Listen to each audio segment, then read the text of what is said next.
Hello and welcome back to Bookish, and welcome back to my series on institutionalized racism in the United States. The topic I want to talk about today is red baiting. So red baiting is essentially attempting to diminish people's call for justice and change by accusing them of being communist and socialist.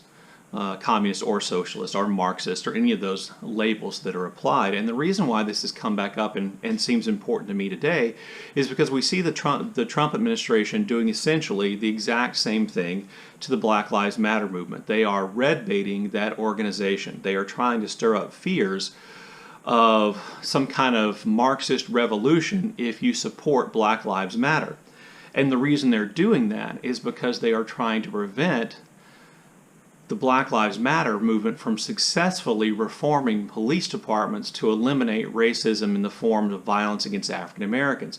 Notice they're accusing Black Lives Matter of being Marxist so that people are less likely to support Black Lives Matter's calls for racial justice. That is institutionalized racism. Okay?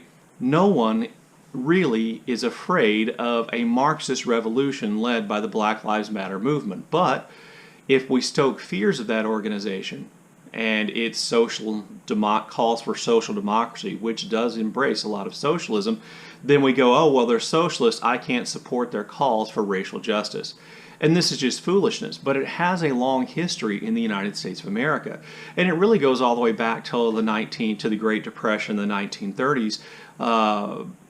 During the Great Depression, obviously a lot of people were really frustrated and losing faith in the American economic and political system because our economy appeared to be in free fall, and African American people were also really starting to question the American system. On top of the Great Depression, the economic hardship it caused for African Americans living in northern cities, they were also dealing with virulent, often incredibly violent racism. And if you were an African American young man in Chicago in the 1930s, like let's say Richard Wright, or in New York in the 1930s, like let's say Ralph Ellison, then you thought the whole system was flawed and set up against you and needed to change. And this made African American young men and women easily recruitable by the Communist Party USA, which was looking to build its numbers and hoping to have some impact moving forward. The problem for a lot of those African American young people of the 1920s and 30s is that when World War II came to an end and the Cold War began, that they then became the targets for Red Scare hysteria. That anyone who had been associated with any organization that was remotely linked to communism was seen as being a potential threat to national security. So, during the 1930s and 40s, the House Un-American Activity Committee investigated the NAACP, identifying members of the NAACP, the nation's oldest civil rights organization, as being communists. The NAACP was so worried that their reputation, their work would be damaged, their calls for racial justice would be diminished by these charges of communism, that the NAACP actually purged a lot of its members. Prominent African-American public figures like Paul Robeson had their careers destroyed by these charges of communism. Even in the Brown versus the Board of Education decision, where the Supreme Court declared segregation in public schools to be unconstitutional, the justices expressed fear that if civil rights were not achieved, that African Americans might increasingly turn to or be susceptible to communist messaging. As the hysteria of the Red Scare really picked up in the 1950s, thanks to McCarthy and McCarthyism, organizations like the Student Nonviolent Coordinating Committee are investigated by the FBI and are charged with harboring communists. A lot of white Southern racist politicians began equating integration with communism. Saying integration is, in fact, a communist plot to undermine and destroy the South. Of course, they knew this wasn't true. They were just using that to stoke fears to limit the impact of calls for racial justice. Probably everybody knows that in 1963, Attorney General Robert Kennedy opened an FBI investigation into Martin Luther King Jr. To see if his organization and he was being influenced by communists. And that investigation to King only ended in 1968 with King's assassination.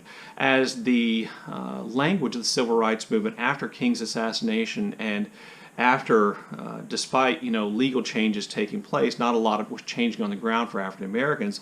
As that became true in the late 60s and early 70s, the Black Power movement really gets underway.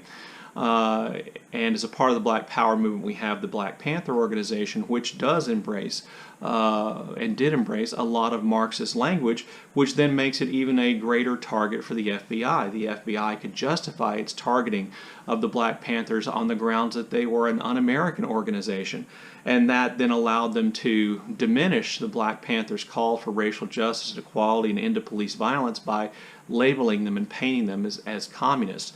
This is institutionalized racism. This is government officials using government power to distract from calls for racial justice by accusing people of being communists. And that is exactly what we're seeing with the Black Lives Matter movement today. Now, you may be thinking to yourself, well, if Black Lives Matter embraces social democracy and they have a lot of socialist ideas, isn't it okay to call them socialists?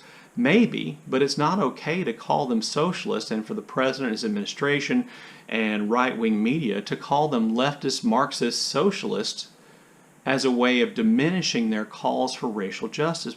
So here's the thing you have to keep in mind about why red baiting is an example of institutionalized racism. It's an example of institutionalized racism because throughout American history, people have sought, and government officials have sought, and government organizations have sought to discredit calls for racial justice from civil rights leaders by painting them as reds, by calling them communist and socialist and Marxist. That they use those labels to diminish the appeal of those organizations' call for racial justice.